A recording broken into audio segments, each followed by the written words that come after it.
Mesdames et messieurs, bonsoir, bienvenue. Une forte délégation du Conseil de sécurité des Nations Unies est au Mali depuis hier. Le but de la mission est de soutenir la stabilisation dans le nord du pays et les actions de l'aménagement. La délégation est conduite conjointement par la France et le Tchad. Gérard Arand est le chef de la mission. Il est au micro de Ibrahim Traoré. 7 mois après le déploiement de la MINUSMA au Mali, la visite du Conseil de sécurité a pour objectif de soutenir la stabilisation du pays et l'action de la mission des Nations Unies. Les casques bleus se déploient dans des conditions très difficiles au nord du Mali et nous voulons donc avoir toutes les informations nécessaires. Après le plein rétablissement de l'ordre constitutionnel, rétablissement que nous devons au peuple malien, les membres du Conseil de sécurité souhaitent appuyer la mise en place, dès que possible, d'un dialogue national inclusif pour une solution durable au nord du Mali. Une solution qui ne peut être que malienne, décidée par les Maliens et pour le Mali. Aussitôt arrivée dans notre pays, la mission du Conseil de sécurité des Nations Unies était à l'intérieur du pays ce dimanche. Elle a effectué une visite de quelques heures à Mopti. Les diplomates onusiens voulaient ainsi s'enquérir de la situation sécuritaire et humanitaire sur place et puis discuter avec les différents acteurs sur le processus de dialogue et de réconciliation nationale en cours. C'est un reportage de Yacouba Maïga. C'est aux environs de 9h45 que l'avion transportant la mission onusienne s'est posé sur le tarmac de l'aéroport Ambodedio de Sévaré. À bord, une délégation d'une quarantaine de personnes, parmi lesquelles les représentants des 15 pays membres du Conseil de sécurité des Nations Unies et 3 membres du gouvernement malien. Aussitôt arrivés, les diplomates onusiens ont échangé avec les autorités régionales sur la situation sécuritaire dans la région, ses impacts socio-économiques, les défis et perspectives pour une paix durable et le développement. La situation s'améliore, à l'évidence, mais qu'il reste des problèmes à traiter, des problèmes de banditisme notamment. Donc il faut que la MINUSMA accélère son déploiement, qui est trop lent, et il faut aussi aider nos amis maliens à faire revenir les services de l'État, la gendarmerie, la police, pour lutter contre le banditisme. L'instauration d'une paix durable passe par un dialogue intra- et intercommunautaire. C'est pourquoi une attention particulière a été accordée aux organisations de la société civile dont les représentants venus de Tombouctou, Gao et Mopti ont fait part aux diplomates onusiens de leur volonté d'accompagner le processus politique de dialogue et de réconciliation nationale tout en attirant leur attention sur les lourdes conséquences que les populations ont subies lors de la crise. Nous allons rencontrer le président de la République et nous allons donc lui demander quels sont ses plans dans les semaines et les mois qui viennent. Mais c'est aux Maliens de résoudre leurs problèmes. Nous sommes ici non pas pour nous substituer aux Maliens, mais pour les aider. Le président de la République, il est ouvert au dialogue, il est ouvert à la gestion pacifique de ce conflit. Le gouvernement a défini une vision claire sur la crise du Nord. Sur la question de la médiation, le gouvernement malien reconnaît les efforts consentis par le Burkina Faso, mais a besoin aussi de toute autre initiative tendant à consolider la paix et la cohésion sociale. Ouaga a permis de faire des avancées, mais en même temps, il faut reconnaître qu'aujourd'hui, ça bloque quelque part. Et nous, en tant que gouvernement, ce qu'on regarde, c'est l'intérêt du Mali. Avant de quitter Mopti, la mission onusienne a eu une séance de travail avec les forces de la MINUSMA et les autres agences onusiennes sur les questions sécuritaires et humanitaires. De retour à Bamako depuis cet après-midi, la délégation onusienne présentement s'entretient avec le président de la République. Vous aurez les images au cours de cette édition. Elle faisait partie de l'épicentre de la crise et depuis maintenant 1 an qu'elle a retrouvé la liberté, la ville de Gao renoue avec ses vieilles habitudes de centre des affaires par excellence. Son marché retrouve de plus en plus son lustre d'antan avec les commerçants nomades qui signent également leur retour. Un bonheur donc pour les populations. Elles peuvent désormais avoir sur place les articles les plus variés. Seulement un hic, les prix des marchandises prennent toujours l'ascenseur. Gao, la correspondante d'Audrey Sakoné. 1 an après sa libération, Gao a accueilli un nombre important de ses fils et filles déplacés et réfugiés. Actuellement, plus de 78 000 habitants vivent dans la commune urbaine de Gao. Cette situation, certes salutaire, a pourtant augmenté le besoin en produits alimentaires et non alimentaires. Dieu faisant bien les choses, ces retours concernent les sédentaires et les nomades dont la vocation est le commerce. La présence de ceux-là même qui fournissent le marché de Gao à 80% en produits de tout genre. J'ai 19 ans ici, 19 ans au marché là. Tout le monde me connaît, tout Gao me connaît. Il n'y a pas de psychose. Je pense que tout le monde peut vraiment revenir chez lui et voir ce qu'il peut faire. Et voir la pierre qu'il peut poser vraiment pour la reconstruction du pays. Avec le retour des commerçants, maintenant ça va. Il y a beaucoup de marchandises.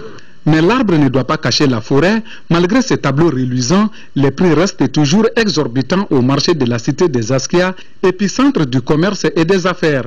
Jusqu'à maintenant, les prix sont élevés. Le lait, on vend ça jusqu'à 2000 francs ou bien 2250. Alors qu'avant, c'était 1250. En réalité, les produits ne suffisent pas pour la population parce que la population a sérieusement augmenté. Et c'est ça, par notre difficulté aussi de transport entre l'Algérie ici. Les commerçants de Gao, durement affectés par la crise, attendent un accompagnement de l'État malien. Pour le moment, la ville est ravitaillée par Algérie, le Niger et puis Bamako. Par rapport au transport des marchandises, on demande à l'État de réparer nos routes, parce qu'on n'a pas de routes. Par exemple, pour quitter Gao, pour quitter Sévaré, Gao, il te faut 2 ou 3 jours. Vraiment, Gao, les commerçants n'ont rien, ils n'ont plus rien. Tout ce que les commerçants ont là, vraiment, c'est par les événements, tout est parti presque. Donc il y a des gens aujourd'hui qui sont en train de vendre leur maison, il y a d'autres qui vendent leurs animaux, il y a d'autres qui vendent leur terrain pour pouvoir vraiment redémarrer. Donc vraiment l'État nous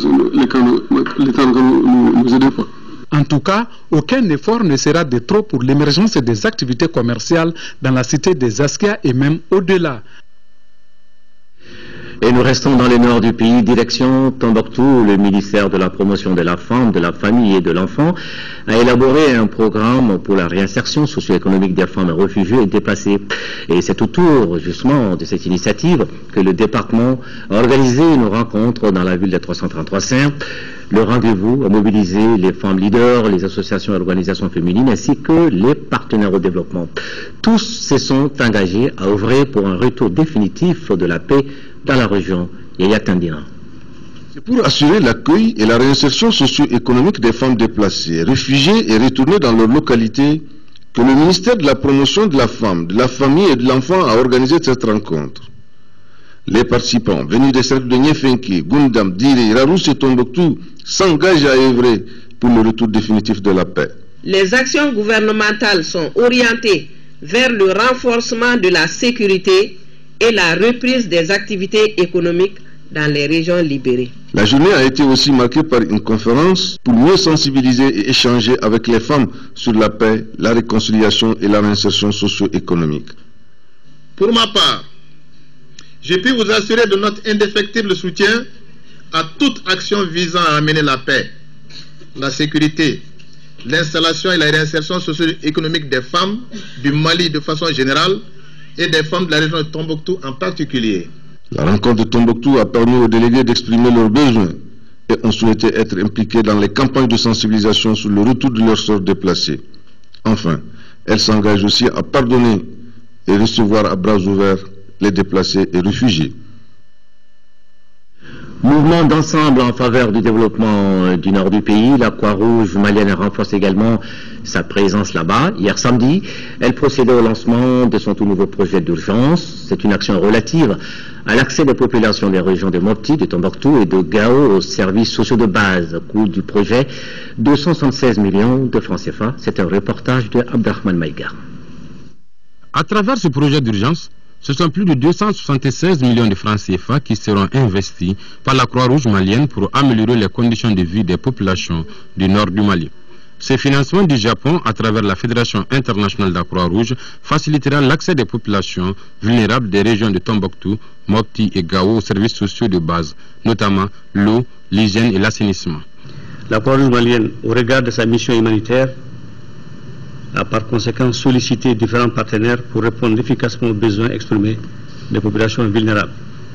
Le programme a pour objectif de renforcer les capacités opérationnelles de la Croix-Rouge malienne au niveau du siège et de ses branches pour une meilleure réponse aux besoins des populations vulnérables. Le programme d'urgence permet une plus grande opérationnalisation de la société nationale. Dans ce sens, le renforcement de ses capacités en ressources humaines s'inscrit parmi les actions prioritaires. Ce projet s'investira également à l'achat d'un groupe électrogène et à l'équipement des sièges de la Croix-Rouge malienne à moyens logistiques. Il me plaît de féliciter cet engagement de notre Société nationale de Croix-Rouge aux côtés de l'État dans la recherche de solutions aux souffrances des populations en général et de celles les plus vulnérables en particulier. Ce qui, je vous l'assure, est apprécié par le gouvernement de la République du Mali. À ce lancement, les représentants des régions concernées par le programme ont reçu des kits composés des nattes, de couvertures, des moustiquaires et du savon. Les coordinateurs producteurs et transformateurs de l'anacarde évaluent les activités réalisées entre 2010 et 2014 dans la protection des fruits en 3e région. Ces concertations, premières dans le genre, se déroulent ici à Bamako et elles devront favoriser dans le futur une meilleure prise en charge du processus de transformation et de commercialisation de l'anacarde dans la région de Sikasso. Un reportage de Fademba Keita. Mis en œuvre en 2010, le projet de commercialisation et de transformation de l'anacarde œuvre pour la promotion de cette filière en 3e région. C'est pourquoi, au cours de cette première session, les acteurs impliqués tirent non seulement le bilan des activités menées, mais aussi réfléchissent sur les voies et moyens de résoudre certaines difficultés que connaît le projet. Celles-ci sont entre autres la mauvaise qualité de la noix, l'absence d'industrie de transformation, la méconnaissance des fruits et de ses sous-produits. Au cours de la première session, vous aurez à examiner le bilan des activités réalisées au cours des années 2011, 2012 et 2013, le programme des activités pour l'année 2014 du projet, la prévision financière des activités de 2014. 42 communes des cercles de Bougouni, Kolondjeba et Yangfoula, réunies en coopérative des producteurs et transformateurs de la noix d'anacarde, sont concernés par le projet. Nous faisons la transformation sur 2 gammes de produits. On forme les femmes, les coopératives de femmes sur ça. La première gamme, ça c'est les produits liquidiens, donc le jus, la confiture et puis le sirop. La deuxième gamme, ça c'est sur la noix. Et la noix, on obtient l'amande à partir de ça. Et l'amande peut être grillée, comme elle peut rester blanche, ou on peut faire de la pâte aussi avec l'amande grillée. Voilà. Avec la participation de l'État malien, avec les Espagnols qui n'ont jamais voulu nous lâcher, donc on a pu continuer les activités. Dieu merci, on est très satisfait de l'avancement des activités. Le projet bénéficie de l'accompagnement de l'Agence espagnole de coopération internationale pour le développement. On va écouter attentivement aujourd'hui les contraintes, mais surtout les bons résultats obtenus et les opportunités futures du projet. Pour l'année en cours, les coordinateurs et partenaires envisagent la construction et l'équipement des 21 centres d'approvisionnement de noix, des voyages de formation des acteurs dans les pays limitrophes tels que le Burkina Faso et la Côte d'Ivoire, des campagnes de sensibilisation sur l'importance nutritionnelle et économique de la noix et de la pomme de cajou et leurs sous-produits. Pas de repos ce dimanche pour la mutuelle de la protection civile, MUPROTEC. Elle tenait aujourd'hui sa 5e assemblée générale avec 6 axes prioritaires à l'ordre du jour. Cette session se tient dans un contexte où les États membres de l'UEMOA sont en train d'unir leurs forces pour harmoniser les législations. Compte rendu Abdul Karim Kaba. Sur une prévision d'environ 44 millions de francs CFA, la mutuelle de la protection civile, MUPROTEC, a pu couvrir près de 33 millions de francs CFA, soit 74%. Aussi, au sein de l'organisation, l'accès au crédit est devenu une réalité conformément à la recommandation de la 4e Assemblée générale. Suite aux multiples démarches entreprises, la mutuelle a obtenu la retenue à la source de 80% de ses adhérents. Ce qui a permis d'améliorer considérablement nos recettes. Donc au total, près de la moitié des pompiers ont bénéficié des prestations cette année. Les autorités de la protection civile entendent s'impliquer davantage pour le renforcement de la solidarité entre le personnel, affirme le représentant du directeur général de la protection civile. Notre implication dans les activités de la mutuelle est un devoir social, car elle demeure un instrument d'entraide et de solidarité au service du personnel de la protection civile et de leurs familles. J'affirme ici que notre soutien ne fera pas défaut pour l'atteinte des objectifs de la mutuelle. Au cours de cette 5e Assemblée générale, les participants examineront 6 préoccupations majeures de la mutuelle. Quelles sont entre autres l'application totale des textes harmonisés de l'UEMOA dans le domaine de la mutualité, la fusion des coopératives d'habitat de la protection civile, la régularité des retards de cotisation. Le ministre en charge de la politique de la ville, Moussa Mara, vient de séjourner au Maroc. Une visite d'amitié de travail sur invitation de son homologue marocain Mohamed Nabil Ben Abdallah.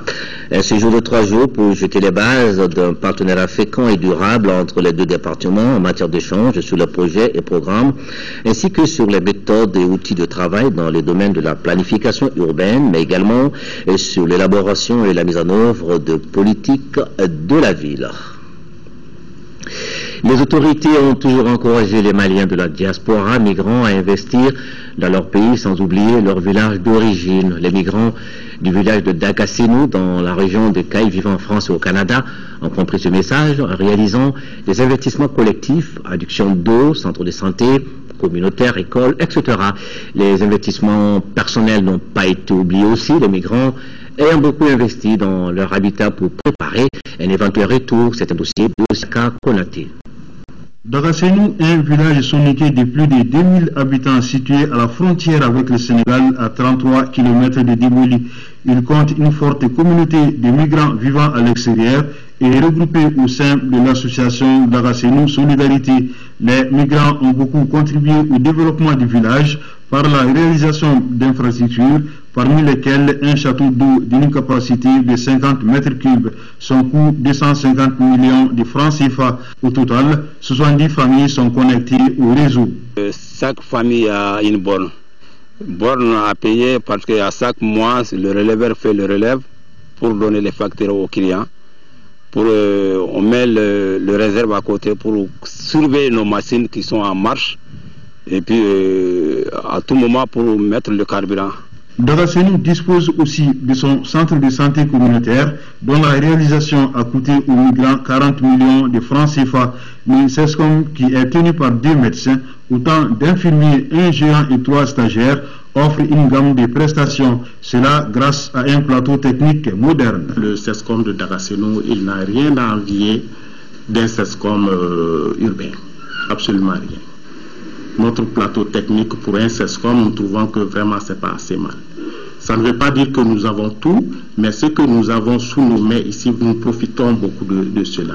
Non loin du CESCOM se trouve le premier cycle, financé à hauteur de 60 millions par les migrants et qui compte aujourd'hui 6 classes, les effectifs étant de 200 élèves, dont 73 filles. C'est une école qui, au début, n'avait pas assez d'effectifs.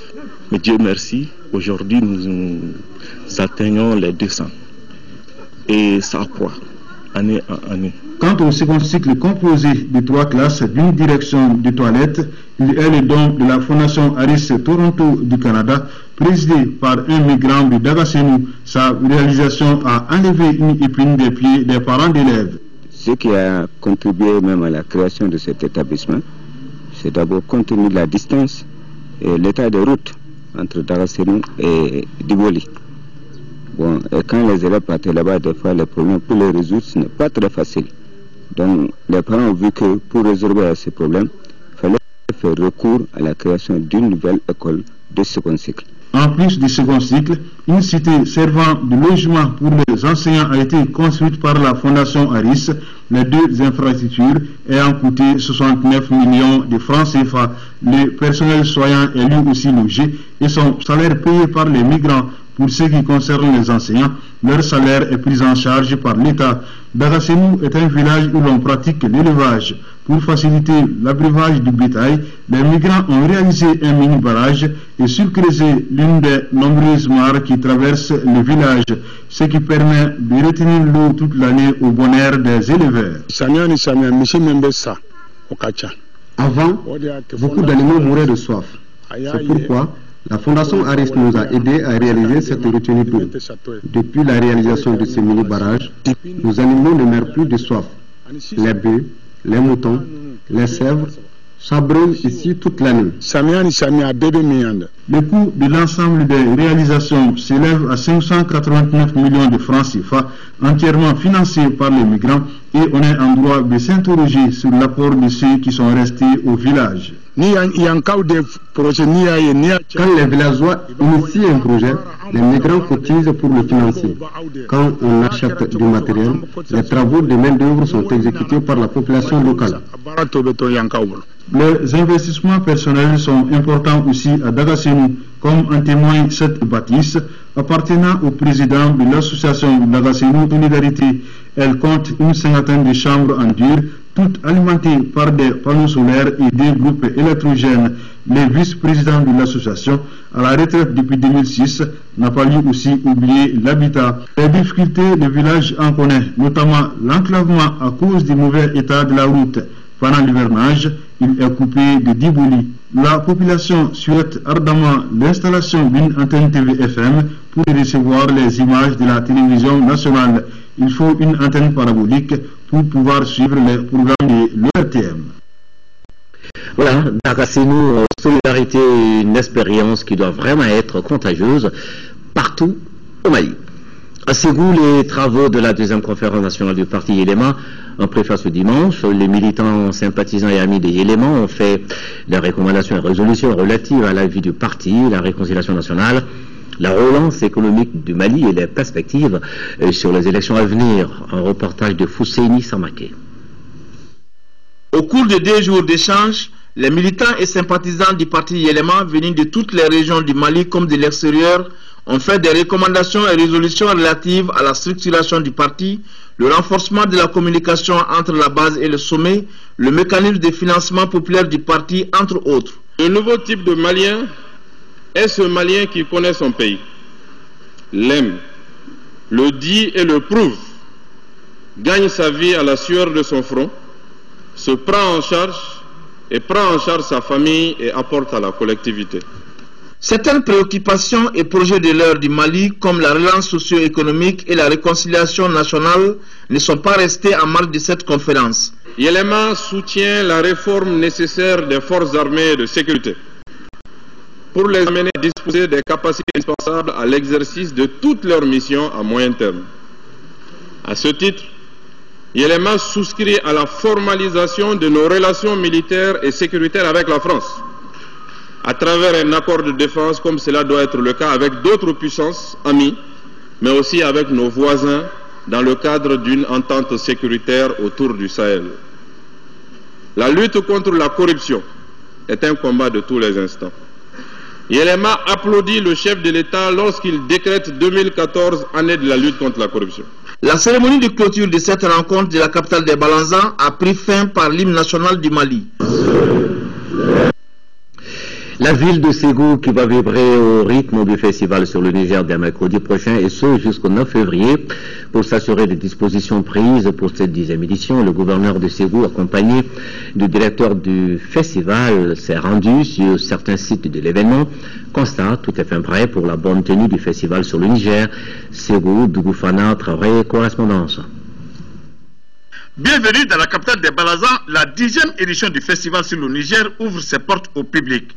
Les tout derniers réglages sont en cours sur certains sites, tandis que sur d'autres, tout est fin prêt. Cette année, plusieurs innovations sont en cours avec à la clé plusieurs artistes de renom tels que Salif Keita, Jacob Devarié ou encore Segouba Bambounou Diabaté. La particularité de cette édition, elle est placée sous le signe de la réconciliation nationale de ce pays, parce que vous savez, avec tous les événements qu'on a vécus, nous avons souhaité avec les amis du Mali, d'autres festivals du Mali, travailler ensemble pour que cette édition, nous puissions vivre ensemble au Mali, faire une semaine de brassage à travers ce festival. Avec la crise institutionnelle et sécuritaire de 2012 et 2013, l'économie de Ségou s'est atténuée et cette 10e édition permettra à coup sûr d'oxygéner l'économie locale de Ségou. D'autre part, rassurez-vous, toutes les dispositions sécuritaires sont prises pour la bonne tenue de ce festival. Nous avons mis des postes de contrôle avec la police, la protection civile, la gendarmerie, l'ensemble des services de sécurité pour que ce soit à la rentrée, que ce soit à l'intérieur, que nous puissions rassurer les festivaliers. Au programme de cette 10e édition, le colloque de Ségou, la foire internationale de Ségou, la caravane culturelle pour la paix, des expositions d'art et des concerts pour la paix sur le fleuve Niger. Ils sont nostalgiques, ce sont nos 12 000 compatriotes réfugiés à Mantao, au Burkina Faso. La caravane de la paix du festival au désert leur a apporté un réconfort. 2 spectacles, dont un de 5 heures, leur ont été offerts par des artistes comme Aïra Arbi, le groupe Almanar et Génération Taragalt du Maroc. Nos envoyés spéciaux à Djibo, au Burkina Faso, Moïse Traoré, Aïlou Touré.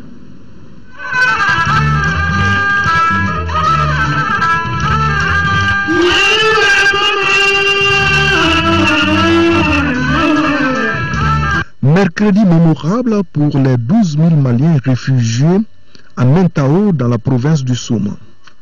Sur leur site d'accueil provisoire et la place publique de Djibo, les artistes se sont succédés d'abord pour une fête en acoustique et ensuite pour un concert de plus de 5 heures. Le groupe Amana, originaire de Kidal, et Génération Taragalt du Maroc se sont disputés les ovations du public. Donc l'intérêt de Taragalt, c'est vraiment de véhiculer ce message de paix, de tolérance et de réconciliation et d'amener vraiment, mettre de la lumière sur la souffrance de toutes ces populations qui paient et qu'on aimerait bien les voir chez eux. 3 festivals, le festival Taragalt du Maroc, le festival ici le Niger de Ségou et le festival au désert. Donc ce sont les 3 qui sont partenaires. Il y a des artistes qui ont été proposés par les 3 festivals qui font partie de la caravane. La similitude de sonorité s'est faite avec le tempo des artistes tombouksiens tels Baba Djiré de Diré. Sadio Sidibé du Brico a su mettre en musique la bravoure du Simbo, le chasseur et défenseur des ressources nationales. Aïra Arbi, marraine de cette 14e édition du Festival au désert, appelle à la paix et à la réconciliation.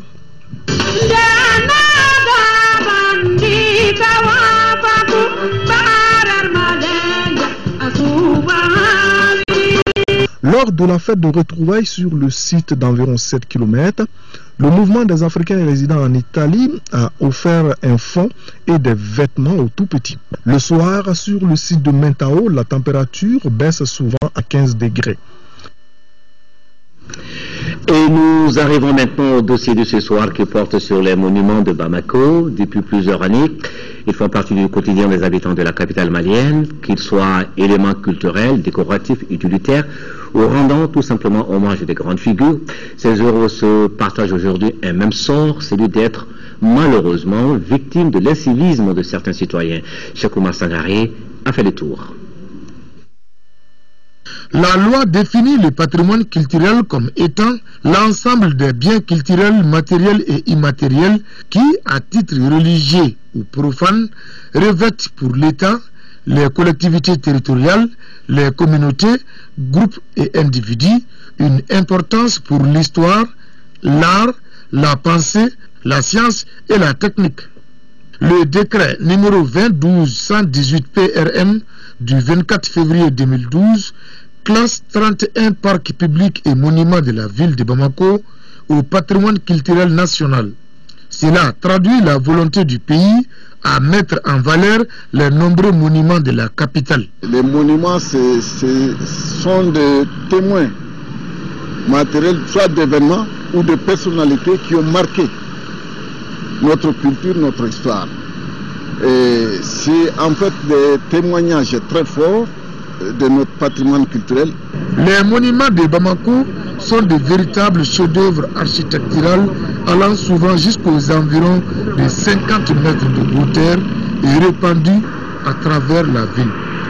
De l'histoire à l'intégration, en passant par l'éducation, le sport, la liberté, l'hospitalité, la paix ou l'économie, ces patrimoines sont inspirés des visions de la nation. Et Tcharoy, c'est une histoire. Et ceux qui sont revenus de la Deuxième Guerre mondiale ont réclamé leurs droits et ils ont été massacrés. Donc c'est pour perpétuer cette mémoire-là qu'on a construit cette place-là. tous ceux qui, en parlant, disent Neko, donc peuvent avoir leur langue traduite à partir de l'écriture. En observant ces monuments de loin, dressés au milieu des immeubles modernes, c'est un paysage urbain admirable. Mais en les approchant de plus près, le spectacle est parfois désolant, comme ici à la place de l'enfant martyr de la Palestine à Médina Croix, ou encore là au monument Tcharoy en face du tribunal de la commune 3. Ici, c'est leur toilette. Il fait tout dedans, ils se lavent ici. Les gens qui sont aux alentours des monuments là, et même ils prennent de l'eau ici. La plupart des monuments de Bamako comme ici sont devenus des lieux vraiment des lieux de délinquance. Vous venez ici à des aires tabous, vous allez voir des scènes que vous ne devez pas voir. Des sites, des monuments anarchiquement occupés au milieu du centre-ville, comme si cela ne suffisait pas, les installations sont systématiquement enlevées ou détruites. Cela au détriment des caisses de l'État. Pour l'année 2013, il y a une dotation de 150 millions pour l'entretien de ces monuments. On constate qu'une fois les travaux terminés, immédiatement il y a des gens qui viennent vandaliser les lieux, arracher des lampadaires ou des robinets. Face à cette situation, le ministère de la Culture prône une synergie des efforts afin de protéger ces monuments tant importants pour le pays. Très récemment, le ministre de la Culture a adressé une lettre au maire des différentes communes de Bamako pour renforcer les mesures de surveillance en tout cas. C'est donc inadmissible que l'État et d'autres partenaires investissent dans ces monuments et que du jour au lendemain on vienne, vandaliser, dégrader ces monuments. Les monuments de Bamako constituent des témoignages de notre histoire. Témoignages dont nous avons l'obligation de léguer à nos enfants et petits-enfants pour qu'ils puissent s'inspirer à leur tour des vertus de notre société. Maintenant, le sport, l'athlétisme, le marathon international Bank of Africa de Bamako a été couru cet après-midi à travers la capitale. Environ 6000 personnes étaient au départ des 3 courses, parce qu'il y en avait 3. À l'arrivée du marathon, le Tanzanien Ramadani Nyoni, premier de cette année en 2 heures, 20 minutes, 58 secondes. Compte rendu Abdul Karim Kaba. Le marathon international Bank of Africa gagne en maturité, qualité et notoriété. En témoigne le temps d'arrivée du Tanzanien Ramadani Nyoni, vainqueur de cette année en 2 heures, 20 minutes et 58 secondes. En 2013, le premier a fait 2 heures 27 minutes. En 2 heures 21 minutes et 2 secondes, le Kenyan David Ntinga s'est classé 2e. La 3e place est revenue au Ghanéen Godwin Adukupo. Pour cette édition, environ 6000 athlètes de 3 catégories, à savoir les cadets filles et gars sur 5 km, les femmes et hommes plus de 18 ans sur 10 km et les hommes de plus de 18 ans sur 42,195 km. Je suis énormément satisfait, en tout cas de ce que j'ai vu aujourd'hui, depuis le début jusqu'à l'arrivée des marathoniens. La fédération malienne a en tout cas dirigé cet événement-là de maître. Et on a vu aussi, le public a répondu à notre appel. Donc on ne peut qu'être satisfait en tout cas de cet événement-là. C'est un sentiment de grande satisfaction parce que le marathon et les 2 autres courses se sont très bien passés. Il y avait la grande mobilisation. De plus en plus, il y a de l'engouement autour de ce marathon Bank of Africa. Les anciens athlètes et présidents d'honneur encouragent cette initiative qui, selon eux, participe beaucoup à la formation de la jeunesse. C'est un moyen de développement efficace de l'athlétisme au Mali. Je félicite vraiment la Fédération malienne d'athlétisme et en même temps la banque. L'athlétisme, c'est la base de tous les sports. Et une réussite comme ça, c'est un grand facteur d'union.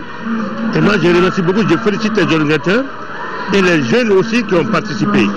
Les 10 gagnants des 2 premières courses, 5 et 10 km, ont reçu des enveloppes entre 100 000 et 15 000, 30 et 3 000 pour les cadets. Ça met en compétition non seulement le Mali, mais le Mali avec d'autres pays africains. Toute chose qui confirme aujourd'hui vraiment qui marque la santé politique et économique peut-être du Mali. Les gagnants du marathon recevront leur prix lors d'une soirée gala organisée par la Fédération malienne d'athlétisme et son partenaire, la Bank of Africa. Maintenant, nous parlons football. Hier, au stade Mamadou Konaté, les deux premières affiches de la 7e journée du championnat national de football ont été marquées par des matchs nuls, respectivement, entre l'ASB Assom, 2 buts partout, et AS Police, AS Bakaridjan. Sur un score vierge, le résumé de ces deux rencontres avec Mamadou Dante. Victorieuse lors de la 6e journée devant l'office du Niger Sport du Ségou 2-0, Association sportive de Bamako entame cette 7e journée de Ligue 1 avec la confiance et un jeu beaucoup plus offensif. Dès les 29 minutes, sur une passe de Mohamed Koumaré dans les 18 mètres, Youssouf Balo ouvre le score pour l'ASB. À la 41e minute et à la 42e minute, 2-1, c'est le score à la mi-temps. De retour de la pause, l'équipe de Missira revient avec des meilleures intentions. Dès lors, la partie gagne d'intensité. Mais les deux formations manquent de lucidité devant les buts adverses. Finalement, Ismaël Kouné va rétablir la parité pour la Somme dans les arrêts de jeu. Score final, 2 buts partout. Depuis le début, j'ai dit qu'on joue contre une équipe qui a de la valeur. Parce que l'ASB, notre dernier match contre l'ASB en championnat, c'était soldé par 1 but partout. Donc quand tu as fait 1 but partout contre une équipe, donc à la prochaine rencontre, tu dois te préparer en conséquence. On a changé un peu notre façon de jouer parce qu'on a mis 4 devant, 2 au milieu, donc ça nous a apporté fruit. En deuxième heure, l'AS Police, toujours en panne d'inspiration offensive, a été tenu en échec à nouveau par l'AS Bakaridjan de Baraouli, 0 but partout. Et pourtant, il y a eu des occasions de but dans cette rencontre. Sauf que les attaquants n'étaient pas efficaces. Score final, 0 but partout. Tout d'abord, on a vu un bon match. 2 semaines à 3 semaines de repos, c'est pas facile. Mais c'est le début. Pour moi, le championnat vient de redémarrer encore. Lors de la prochaine journée, l'AS Police jouera contre le Djoliba AC et l'AS Bakaridjan affrontera l'AS Real de Bamako. Deux annonces avant de boucler cette édition. La commission d'organisation de la première édition de la foire culturelle islamique du Mali qui déclare que pour des raisons techniques indépendantes de sa volonté, et la foire culturelle islamique du Mali, initialement prévue pour demain lundi 3 février 2014, est reportée à une date ultérieure. L'UJIMA, Union des jeunes musulmans du Mali, et ses partenaires s'excusent auprès des autorités, des ONG, des exposants et des grands publics pour d'éventuels désagréments liés à ce report. Et puis la professionnalisation des organes de gestion des élections dans l'espace francophone. C'est le sujet de questions d'actualité de ce dimanche soir sur l'ORTM. Les invités de cette émission, des présidents ou membres des organes de gestion des élections dans leur pays. Une émission enregistrée en marge des travaux du séminaire international du réseau des compétences électorales francophones tenu récemment ici à Bamako. Question d'actualité, c'est tout à l'heure après cette édition, donc aux alentours de 21h30. Merci pour votre très aimable attention. Prochain rendez-vous avec l'info sur notre chaîne demain 10h. Bonne soirée, bonne semaine.